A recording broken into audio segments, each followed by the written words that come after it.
Je finis cette série de peintures sur le houmous, qui n'est pas vraiment un thème, même si ça ressemble à un thème. Ce qui m'a intéressé, c'est pas de parler du houmous, mais d'utiliser ce plat et le discours qu'il y a autour de ce plat comme prétexte, en fait. Prétexte à une série de peintures et prétexte à une sorte de blague.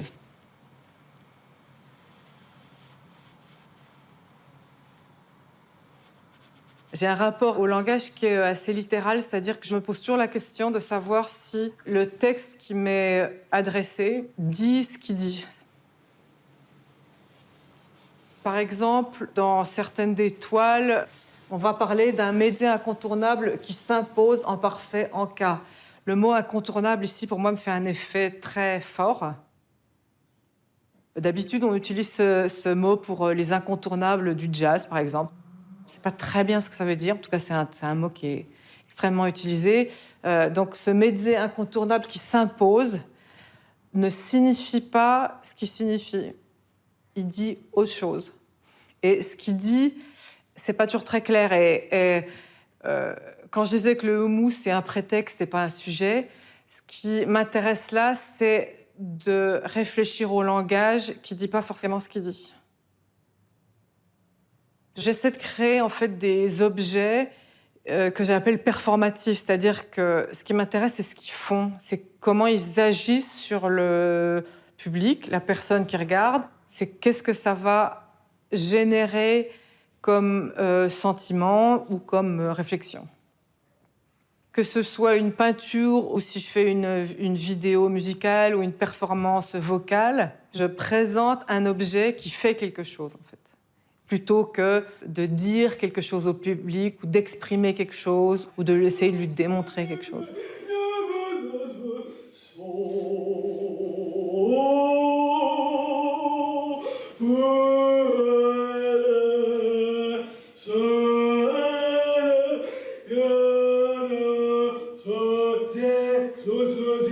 La musique, c'est comme si c'était une base ou c'est comme si c'était ma colonne vertébrale, la musique. Dans ma pratique musicale, j'ai souvent utilisé la voix comme base, comme matériau premier, c'est-à-dire essayer d'aller chercher la musicalité à l'intérieur des mots. Ça a été la première façon pour moi de travailler sur la musique, de sampler le mot et d'essayer d'en sortir une musique. Et je continue à travailler là-dessus, sur le grain de la voix et sur ce qui existe comme musicalité dans le texte, en fait, dans le mot et la phrase.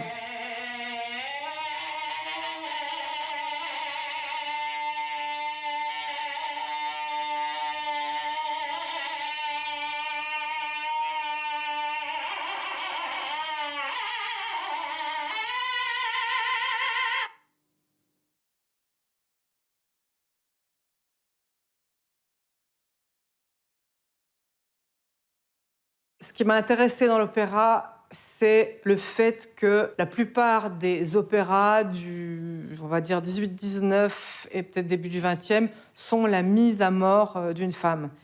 Et la cantatrice, le compositeur lui donne son meilleur moment à sa mort, en fait. Cette histoire de l'opéra est quand même vraiment spécifique par rapport à l'histoire des femmes. Je l'interprète aussi dans des performances qui sont des espèces de petits mini-opéras. Parfois, j'interprète une sorte de schizophrénie ou d'hystérie de ce que c'est que la composition. Comment on peut essayer d'interpréter 10 personnages féminins à la fois, mais aussi peut-être changer de genre, changer de façon de chanter, aller très bas, aller très haut, trop vite. Permettre son corps de laisser passer des choses qui ne devraient pas passer quand on est chanteuse. Il y a un travail de voix où j'ai essayé de réinterpréter l'opéra avec mes petits moyens, en fait. Je fais toute une série de pièces sur l'idée du mignon. Le mignon, c'est intéressant parce que ça crée dans le regardeur ou la personne qui touche l'objet qui est mignon des sentiments ambivalents. Je me réfère à une autrice qui s'appelle Xian Gai. Elle parle du mignon comme étant quelque chose qui crée des sentiments contradictoires. Elle prend l'exemple d'une petite grenouille de bain Et elle montre qu'avec un petit objet comme ça, on peut soit être maternel, être tendre, mais aussi qu'assez vite, on prend le petit objet, puis on lui fait faire des grimaces, on le met dans des positions qui sont pas forcément sympathiques pour le petit personnage. On le rend plus bête qu'il n'est, souvent. Donc il y a cette idée qu'avec le mignon, il y a cette relation de pouvoir qu'on est toujours à même d'abuser, en fait. Je pense que ma pratique est je sais pas si on dit foncièrement féministe, elle est fondamentalement féministe, elle est totalement féministe. Et elle est très souvent influencée, influencée par les théories du genre, par la réflexion sur ce que c'est que le genre. Women are not only limited by society in terms of the opportunities they seek, but also they seem to choose to limit themselves. Ce qui est important dans la question du genre, c'est toujours de le rapporter à un rapport de hiérarchie. C'est encore compliqué de définir ce que c'est que la sexuation des êtres, ce que c'est que ce féminin, masculin. Ce qu'on sait très bien et ce qu'on a très bien compris aujourd'hui, c'est qu'il y a soit un biais, soit une relation très claire de soumission ou de hiérarchie. Et c'est ça, en fait, qui m'intéresse pour l'instant, c'est de réfléchir là-dessus. And something identified as female will be associated with what is inferior in potential. Do we agree that gender issues are status-based issues? Oh yes, dear.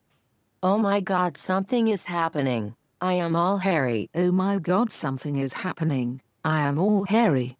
I'm turning into a carpet. And me a brom. Oh my God, am I only hairy? Oh my God, am I only hairy? Oh my God, hairy? Am I only hairy? Am I only hairy? Am I only hairy? Am I only hairy? Oh my God, am I only hairy? Oh my God.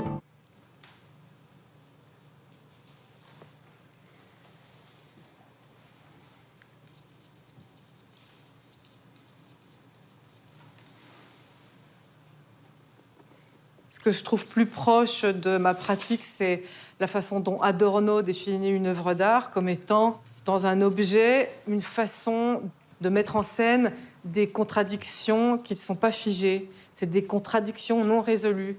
Il y a ce truc bizarre qui se passe, comme j'espère dans le Humus ou dans d'autres pièces, où c'est pas fixé, ça ne marche pas. Il y a quelque chose qui marche visuellement entre le regardeur et la pièce, mais il y a quelque chose qui n'est pas résolu dans l'œuvre d'art. J'aime bien quand j'arrive à cette non-résolution. Et c'est ce que j'aime bien aussi dans la musique depuis le free jazz ou cette musique improvisée, c'est cette non-résolution. Même si c'est cette tension continuelle voilà, qui est vraiment à l'opposé de la musique classique où on monte par tension, puis après il y a une résolution, et puis voilà, tout va bien, quoi, en fait. Moi, j'aime bien que ça reste dans ces tensions.